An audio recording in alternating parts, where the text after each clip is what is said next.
La parte di quindi sviluppo è stata realizzata qui a Padova nel Veneto, con collaborazioni comunque a livello mondiale. Il futuro del trasporto merci è arrivato nella nostra regione con un'innovazione che promette di rivoluzionare il settore della logistica sanitaria. Save e H2C hanno presentato allo Space Meeting il primo drone a idrogeno made in Veneto, progettato per il trasporto di medicine e organi.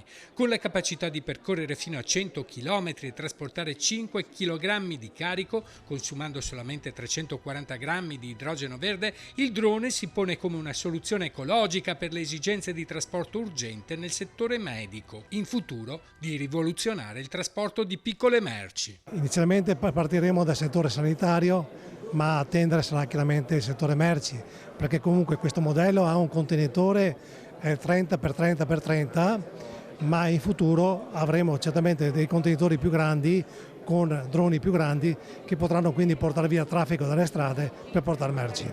Il traffico in questo modo verrà completamente rivoluzionato. Sì, ci sarà una rivoluzione del traffico per quanto riguarda le merci e ci sarà una rivoluzione della sanità, perché l'ospedale andrà verso il paziente. Lo Space Meetings Veneto, alla sua seconda edizione, riunisce a Venezia fino al 22 maggio i principali operatori globali dell'economia dello spazio. Proprio tramite questo tipo di eventi diamo la possibilità alle nostre aziende di entrare in contatto con i cosiddetti prime contractors, che sono gli attori principali nel mondo dell'aerospazio, e grazie appunto a queste relazioni abbiamo la possibilità di garantire degli incontri che poi molto spesso si trasformano in opportunità concrete.